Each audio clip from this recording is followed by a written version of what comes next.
Magandang araw mga kaibigan.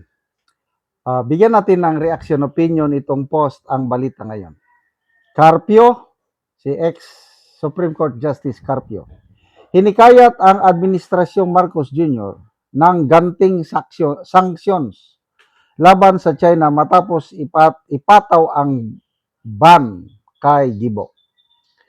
Naniniwala si dating Supreme Court Senior Associate Justice Antonio Carpio na dapat gumanti ang Pilipinas sa naging desisyon ng China na patawan ng entry ban si Defense Secretary Chodoro at ang kanyang pamilya.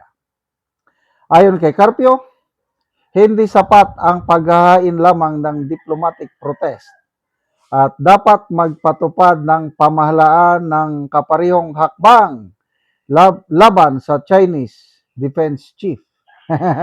Okay. Sabi niya, we have to retaliate in the same manner. The Philippines should also ban the counterpart of Chodoro, the defense chief of China. It has to be tit for tat. Ang pahayag ay kasunod ng sanctions na ipinataw ng Beijing laban kay Teodoro. Dahil sa umano'y mga pahayag nito na nakakasama sa interes ng China at sa relasyon nito sa Pilipinas.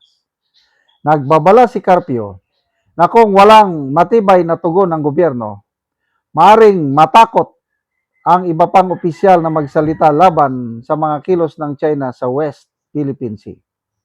Sabi niya, otherwise, if we just protest as the DFA has done now, that will intimidate and silence all other government officials. Sabi pa niya, if you expel our ambassador, we expel your ambassador. That should be tit for tat. That should be automatic. Ayon kay Carpio, kung hindi tutugon ng matatag ang Pilipinas, maaring lalo lamang umanong lumakas ang loob ng Beijing na magpatuloy sa pagdiin ng bansa sa gitna ng tensyon sa West Philippine Sea.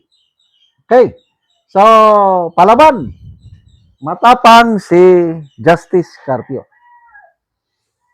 Ito, tanong lang kay Justice Carpio. Okay, tit for tat. Pumayag ang Pangulo. Ibinan din niya ang defense chief niyang China na pupunta dito.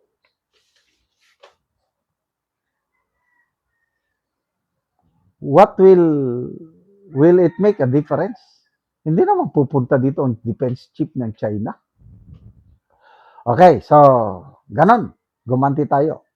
Next, gumalaw ulit ang China. Pinagbawal na ng China na mag-recruit ng Pilipinos na magtrabaho sa China. Whatever it is.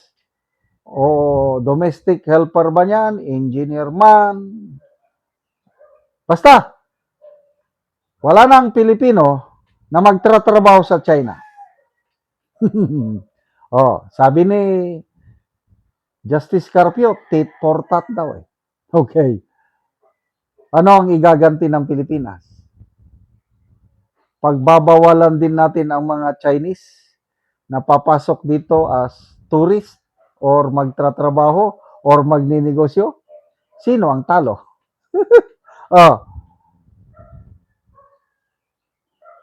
Another example. China ang ating number 1 largest trading partner. Tit for tat kaya eh. Sabi ng China, huwag na tayong magbili ng Philippine exports, lalo na yung mga prutas. Punta na lang tayo sa Vietnam, other ASEAN countries. Total, ang prutas na nasa Pilipinas, nandiyan din sa ASEAN. Example, saging, pinya, nyog, durian. Pag ganon ang tit for tat ng China, anong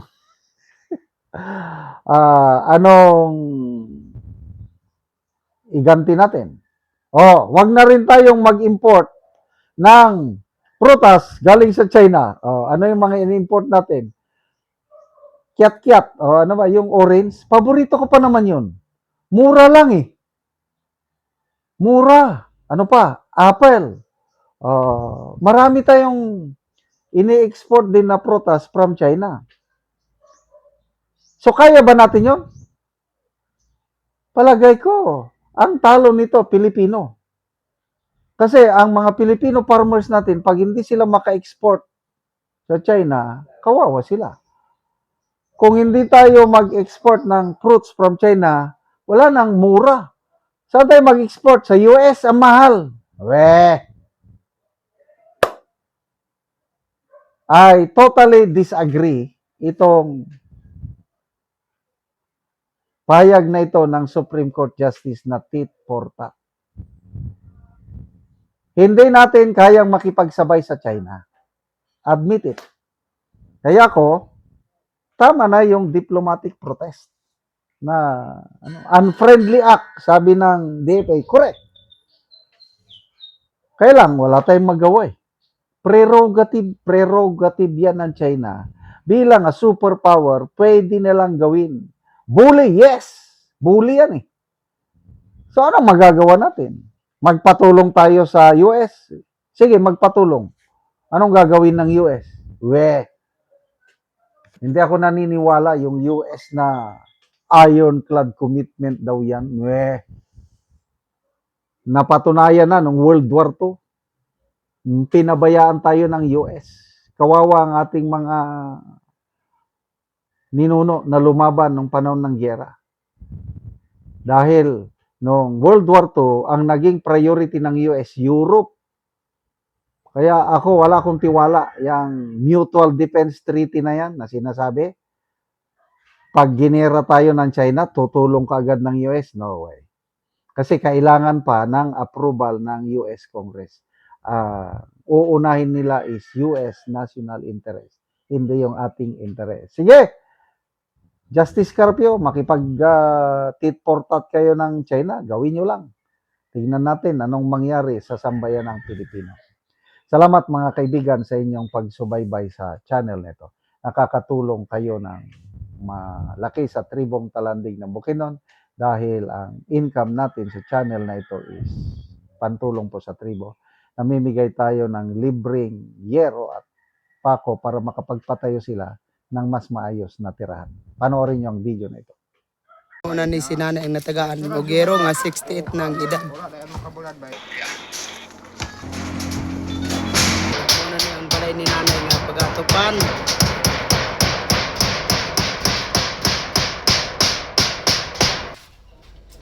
So muna ni ang mga anak ni nanay nga nitabang siya kay si nanay usa naman siya kabalo.